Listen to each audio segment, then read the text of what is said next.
Hey guys, it's Skits. I don't see too much hardcore Battlefield 4 gameplay. I assume this is for two reasons.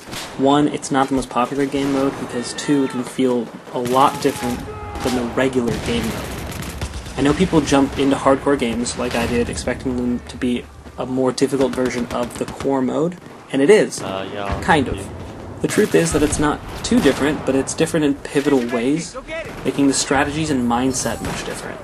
To help people acclimate to hardcore, I feel the first video on my new channel should be some tips all hardcore players should know. First tip I'm going to give you: for the love of God, hit Q to spot and identify friendlies from a distance. Please stop shooting them. This is a neat little gameplay mechanic that actually adds a semi-realistic layer to hardcore, and this is new to Battlefield 4, so it's not a glitch. It's just different than Battlefield 3. Please stop shooting people in the back of the head. Number 2. There are no hit markers. Combine that with the net code of Battlefield 4 and you've got people who don't know when they're hitting people or when they're being hit. That being said, every bullet does count, eventually. Don't give up just because you're not sure how many times you've hit them. I'm spotted.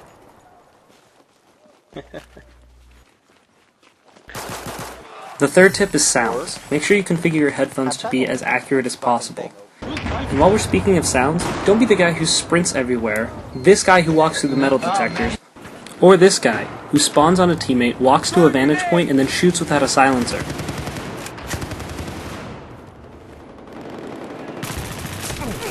Do yourself a favor and bait this guy. 4. Efficacy and keybinds. What will get you killed quite often, especially in hardcore, is spending time cycling to your weapons or gadgets. Battlefield 4 is different because you have 2 gadget slots, so you'll have to be conscious about which gadget you put in which slot. Take a look at the toggle keybinds, because this will allow you to use a gadget and then switch right back to your primary weapon right after the gadget is deployed. When playing with keybinds, it's important to remember not to limit your movements. For example, my prone key is my left control, so I can move in any direction while I go prone. However, my crouch key is a C, so I can't hit the D key and the C key at the same time, limiting my movement when I crouch. Knowing this about your enemy can actually help you anticipate and predict your enemy's next move when they go to take cover, but that's a whole nother video, and we'll cover that later. A nice tip for normal mode players is to bind your spot key to your right mouse click. Now this doesn't work if you hold your mouse to zoom, but if you're at toggle, it'll actually spot people as you ADS. If you like number 4, you're going to like number 5. Know your environment. Situational awareness is a huge part of Battlefield 4, and it's even more magnified in hardcore mode. This is actually such a big topic I'll be covering it in a mini-series on my channel. However, I've picked 2 things that you need to think about before and during a gun battle. Number 1, your enemy.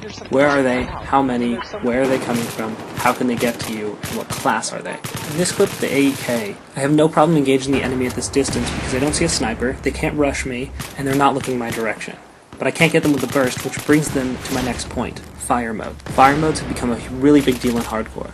Fire modes give me a little more versatility, allowing me to take 2 people out from a distance and get up close to do this. Overall, a good way to stay alive in hardcore mode is not to slow your gameplay down, but to play smarter. That being said, slowing your gameplay down and then slowly picking it back up again can help a lot. If you've never had the desire to play hardcore, I would suggest trying it just because it can magnify areas of improvement for yourself. If you like what you've seen, please like, share, subscribe to my new YouTube channel. Please comment with suggestions or even tips you'd like me to share in the next video. This has been Skitzofrantik. Good luck and have fun. Whoa.